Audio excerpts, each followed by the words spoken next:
Diving into today's episode of Agency Journey, let me tell you real quickly about our sponsor, Aribi. Aribi is a super cool all-in-one marketing analytics tool. They've got Google Analytics squarely in their sites right now. And I can remember setting up Google Analytics as a sophomore in college and thinking this was just the coolest platform. And as it's matured, it's still super powerful, but it's become so complex to deal with. And Aribi has a value prop totally aside from this. But what I absolutely love about my experience plugging Aribi into zenpilot.com is I didn't have to mess around with setting up what events I wanted to capture and tracking all my changes. And if I messed up with view, then it would delete all the data that I had.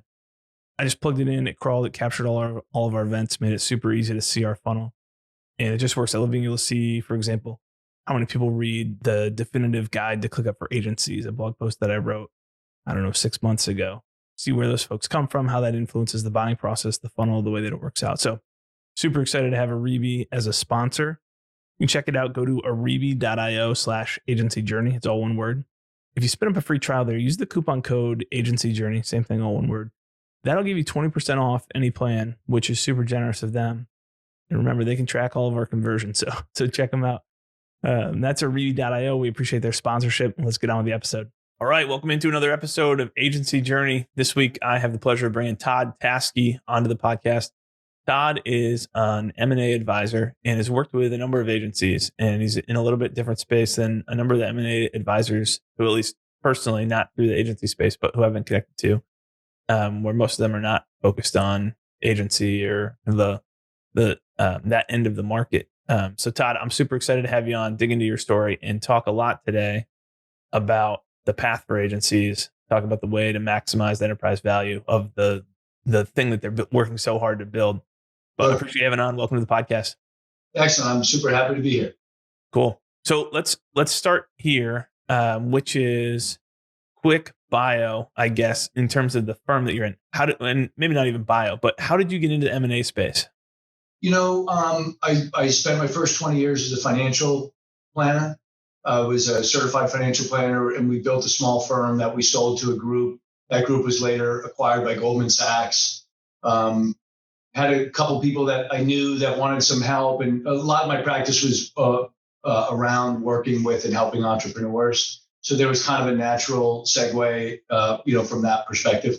Yep, that makes sense. So, and then from an agency side, or how did you get into the market that you're in specifically, and the types of opportunities that you're focused on now? I think in a lot of business, you get attracted to similar type personalities. Yep. Agency owners seem to fit largely a psychographic and a demographic that it maybe matches up with mine. So I've enjoyed working with those people. I like and understand that business well. I'm fascinated by the space. So, and then, success begets success, and we go on from there. Yep. So we got introduced originally by a good friend, Jeremy Wise of Rise 25. And as it turns out, there's some other folks who we've got in common in terms of kind of shared clients who we've worked with. And so it's cool to have, anytime that there's connections around, hey, here's common people that we know. That was how we got connected to one of my friends, Joey Gilkey from Sales Driven Agency, worked with a couple agencies where they were crossover, and he was kind of consistently producing good results on the sales side. So I was super excited to talk to you today and dig into kind of what you're seeing around agency path. So let's start in terms of the way that agencies build businesses and grow, and the exit plan. Very rare. I mean, you know this as well as anybody, but for the audience as well, agencies pretty much come from one of two places. Either someone was in the agency world and they got tired of having a boss who was making all the money, perceived money, and so they go out and start their own thing. Or it's someone who just happened to be talented in one area. They started as a freelance and then decided, I've got more demand here than I want. And maybe intentionally or unintentionally thought, well, I need to start hiring people. And there's a lot of accidental agency owners out there as well. Nobody goes into the agency business saying, let me build an agency business, because that's a really valuable asset to sell someday. Sure. But that needs to get learned somewhere along the way.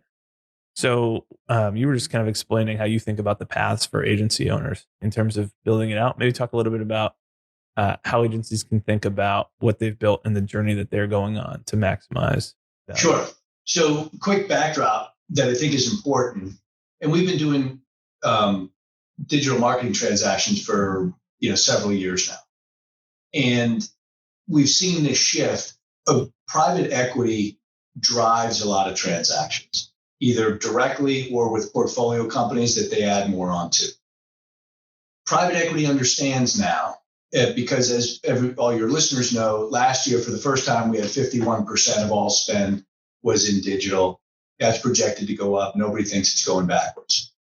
5 years ago, private equity buyers would say to me, yeah, but when we hit a recession, I don't know what's going to happen to this business.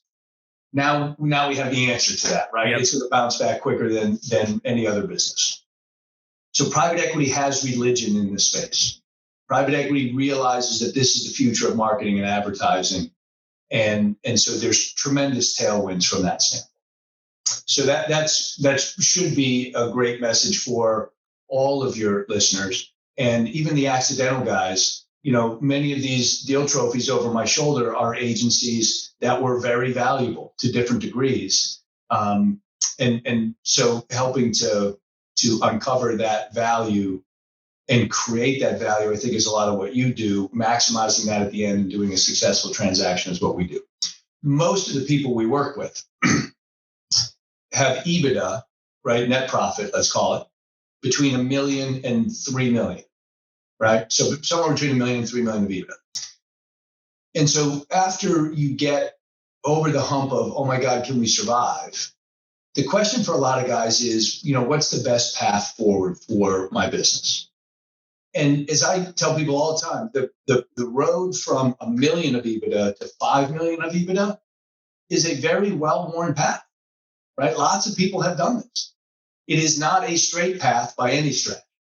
And it's not an easy path, right? And if you want to go do that on your own, absolutely you should.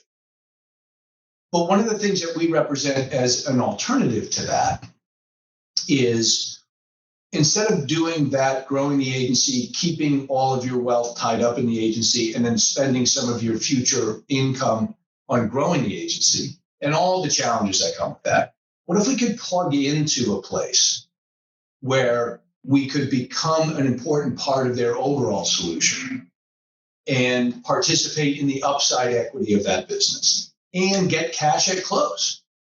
And so, for example, right at the end of the year, we did a transaction.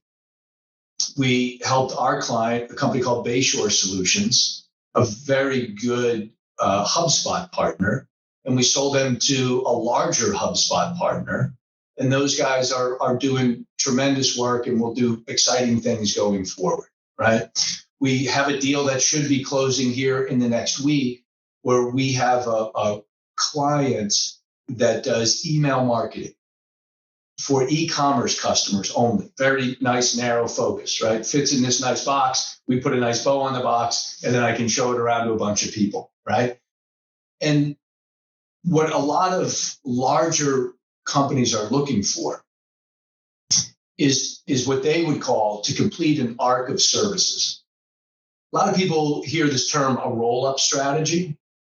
And a roll-up strategy is not I think the right way to think of it. A lot of private equity groups use the term buy and build.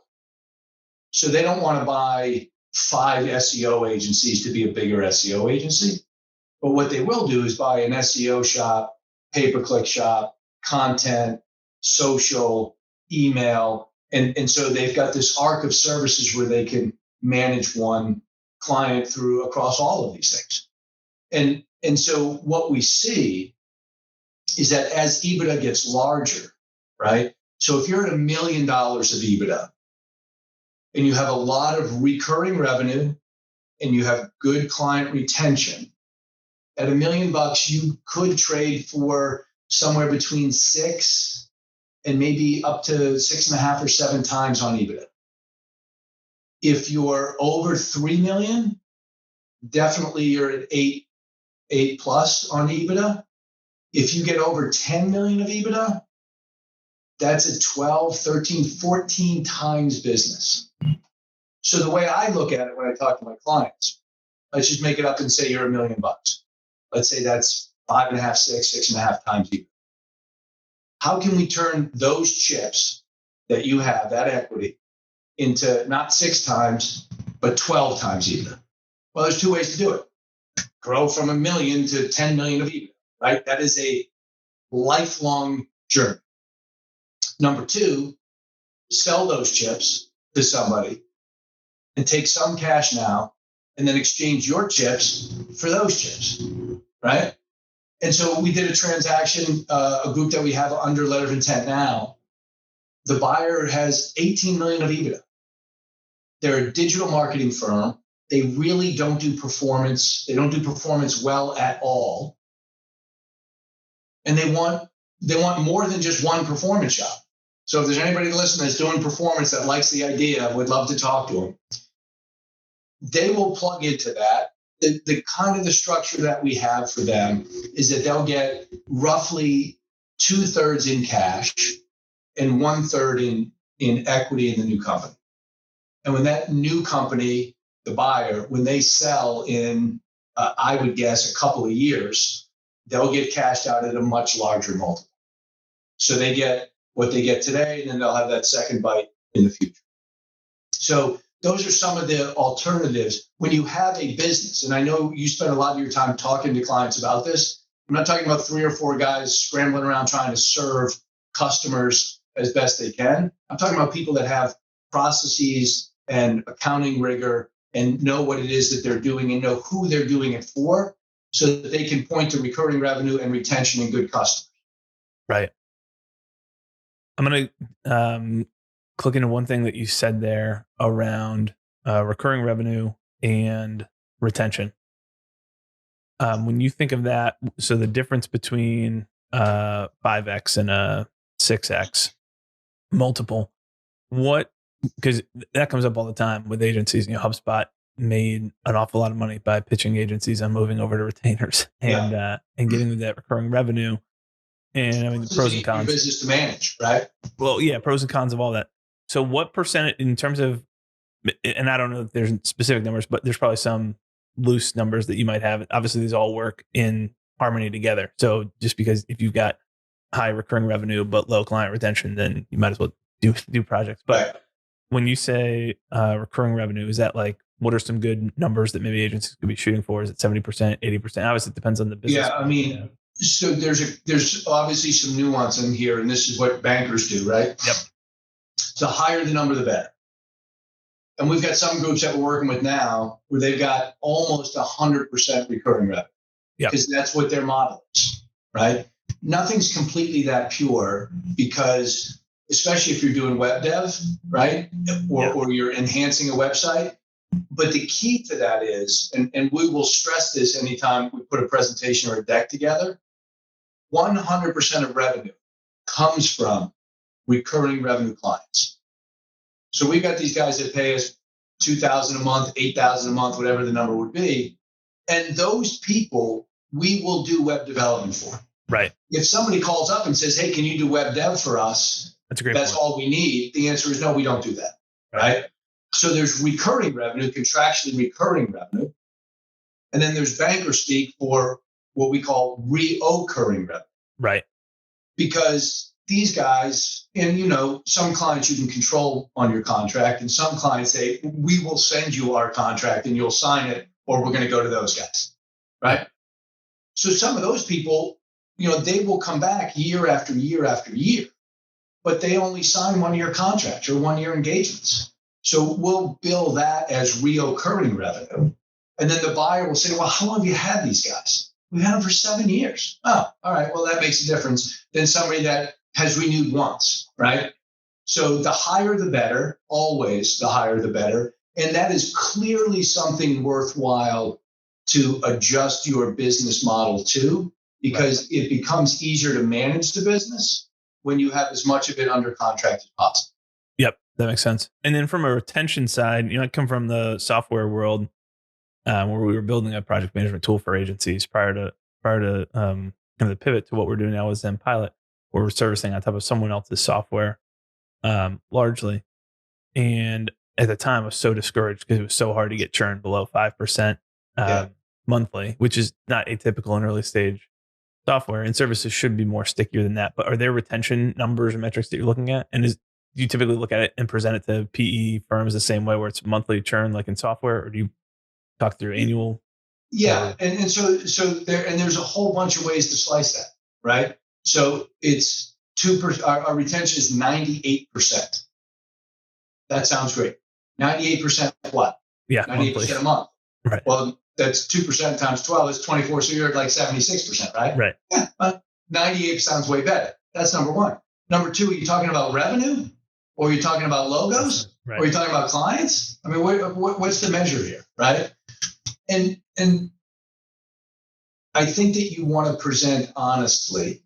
I'll tell you, we sold a business 2 years ago, a really good business. We sold it 8.5 times on EBITDA. They were like 3.5 million of EBITDA. Their retention was not good. And so there's two things. Number one, they offered SEO, they offered pay-per-click, and they were just starting to offer email. Their retention was so much better when they had two service lines. And for the people that also had email marketing, which was new to them, right, they'd only been doing it for 6 months, but they hadn't lost any yet, right? So you tie these people in better. So, and you see all these things start to support one another, right? So you have more service lines. What we sold on this, and it eventually sold to a private equity group, and it's been a great transaction for everybody since. I said to the private equity buyer, there is so much opportunity here. Their retention can be improved. All you have to do is spend 40 grand on a really good person, have them just follow their 100% job is retention. Right. That number will go up. The value of the company will go up, blah, blah, blah. And this is what private equity does. It's part of one of the chapters of the playbook. Of course, we're going to improve retention. And if we have to spend 40 or 50 grand, not a problem. We'll go do that, right? So that is definitely low-hanging fruit to look at. The higher, the better for both. And I think the message is, because I've sold plenty of companies where I've said, listen, you know why retention's down? You know why utilization is not where it should be? You know what? Because it's hard. When you're a 4 million, 5 million, 8 million revenue company, it's hard to do all these things. Right. If they were part of a $50 million business where you guys have a bigger bench, where you guys have more, all of these things, oh my God, this is going to be fantastic for them. These guys fit into you perfectly. So if you have a weakness, raise your hand and say, this is part of the reason why we want to do a transaction. We've been working at this. I know if we do SEO, I know if we have pay-per-click, social, and email, we would retain people better. Yep. That's a 5-year project for us.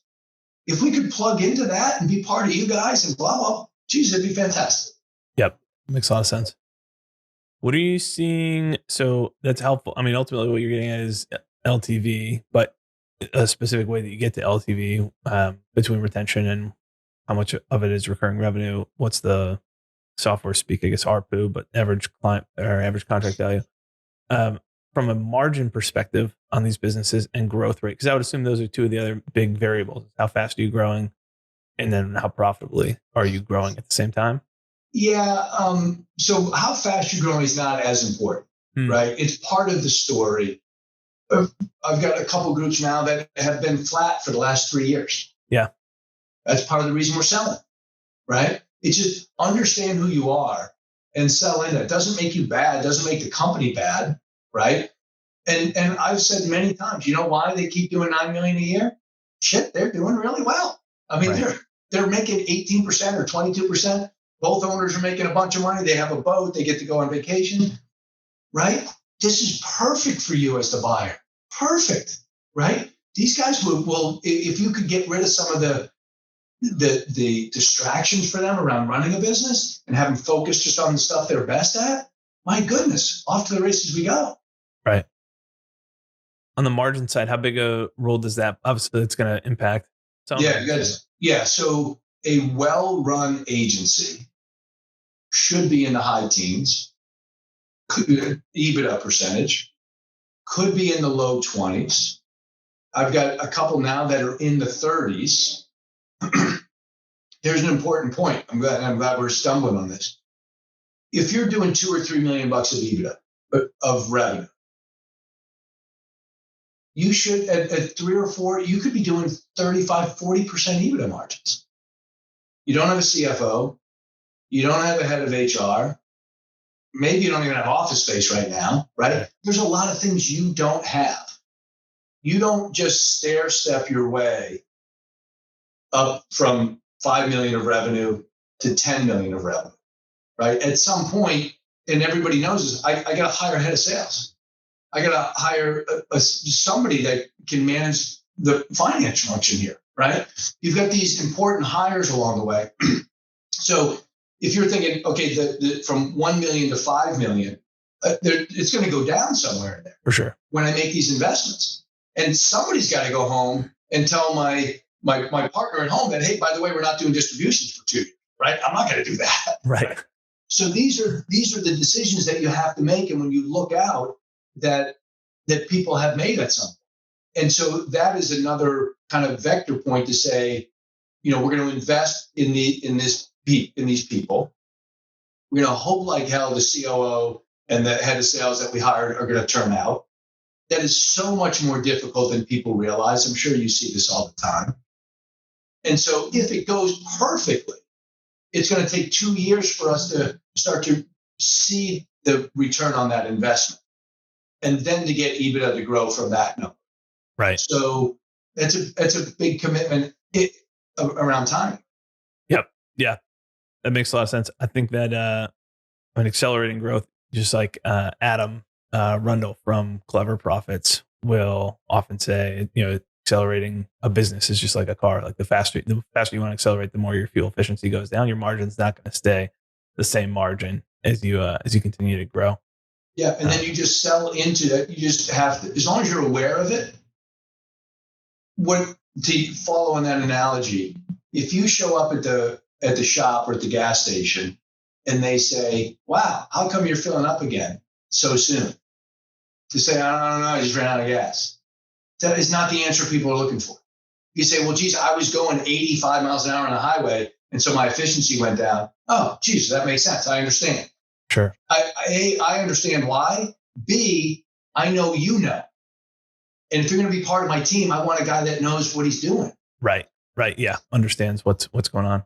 Well, this is kind of the perfect segue into the piece that we're already kind of getting into it, but talking through. So if I'm an agency right now, I'm at 10 people. We're doing $1 million, 1, 2, 1, 5, maybe, depending on how well run we are in top line, which means, on the bottom side, we're doing somewhere between 200 and 500 in EBITDA. Are there things that those people in those shoes right now should be thinking about I want to tackle this on a couple of different vectors, from a corporate structure? Do you care at all about what corporate structure they come into a deal with? I mean, I don't, because I'll sell whatever it is. Yep. They do because there's tax efficiency. For sure. Right? From that standpoint. Most people are set up as an S Corp or an LLC, right. So it doesn't much matter. And with either of those, we can set up the transaction to be tax efficient from either perspective. So that part's pretty easy. From a financial perspective, obviously the message is, hey, keep good books and probably get that off your plate as early as possible so that somebody else is responsible for it. But anything that's tripped up deals or that causes you problems from a financial perspective? One thing that interesting thing is the concept of deferred revenue. So deferred revenue, I'll explain it 101, right? You do a website for somebody and it costs 50 grand to do the website. Somebody pays you, I'll make it real simple, 50 grand up front, right? People don't really do that, but they pay you 50 grand up front. So what do? You put 50 grand in the bank. Hallelujah, we just booked 50 grand. This, by the way, happened in November. GAAP, generally accepted accounting principles, says, no. Because the day you booked it, the 50 grand, you have to go to your balance sheet and put a line item called deferred revenue for 50 because you haven't earned the 50 yet. You haven't done any work. Yep. In theory, you'll earn 10 grand a month for the next 5 months. Okay. In theory, November and December gets booked to this year. January, February, March gets booked to next year. That's how GAAP accounting works. most people I work with say, oh, I understand. I'm not going to do that though, because it's just way too much work. That's ridiculous, right? Here's why it's important. If we're going to close a transaction, following up on this example, on December 31st, and I'm the buyer, there's 30 grand of work that has to be done. Right. And I get no money for that. I have to pay the people salaries to do the development. That's not fair. So I want the right amount of money for that. Yep. How much should it be? Well, it's on the balance sheet. It's deferred revenue. So when the deal closes, there should be a line item for deferred revenue. Right. Since most guys aren't doing it, when we get to a deal, there's a concept of working capital. You have to leave some cash in the business, and that makes the amount of cash you have to leave in the business higher. Yep. People get pissed off at that. Sellers get pissed off at that. Right. That makes sense. And it sounds like what you're saying is that's important. It's an important concept to know about the exit at some point, but not necessarily. Is your recommendation that agencies are practicing that the entire way, or just that they're prepared for that at exit? My recommendation is you should be practicing that along the way. Yep. My follow-up comments would be, if in fact you do, you're the only one doing it. Yeah, exactly. Right. So don't worry about that. But be aware that there will be a concept of deferred revenue. Yep. It'll, depending on your size, it'll be a few tens of thousands of dollars, right? And so here's just last quick example. Last 2 deals we closed. We closed on the last day of the month. I'm going to oversimplify this, but these guys have all recurring revenue, right? They do SEO, all recurring revenue. They charge a month in advance. Right. So they charge on the first of the month for the upcoming, for the entire month. So we're closing a deal tomorrow, the 21st. Most of those people paid on the 1st. Right. There's 10 days. But there's a month left of work, a week left of work that has to be done. Right. So who's paying for that? Who's paying those salaries? Right. And it gets that granular. Here's a bigger problem. What if you charge a month to start and a month in advance? Yeah, so then you're holding on to. Now I have a whole month that I've got in advance that when they quit, I have to deliver work on. Yep. So, and so that's, my almost an entire month of revenue is deferred revenue. Wow. Right. That could be a really big number. Yep. Right. But it's just something to be aware of. Yeah. Big concept. And then I guess the other vector, there's a couple different pieces here, but from a team structure and management perspective, I'm assuming that you run into situations, and maybe you're probably close to the point, but I'm assuming that a lot of, especially on the $1 million side, the agency owner's still relatively integral to the day-to-day of the Sure. business. Yeah. And by the way, if you say I'm really not, nobody believes that. Yeah. Right. Right. It's just not true. Right. Even if you're doing 3 or 4 or 5 million of EBITDA. Yep. Not true. From outside of that, are there key hires that you've seen buyers want to have in place by the time you go to sell? We want you to have someone else who's the head of client services or director of client services. Are there any key functions that maybe stand out more than other ones? I would say no in terms of key functions. Yep. But what I do want to know is, I'm buying this business. You're doing $1.5 million of EBITDA, right? You're doing $6 million of revenue, $1.5 million of EBITDA. I'm willing to pay a fair price for it.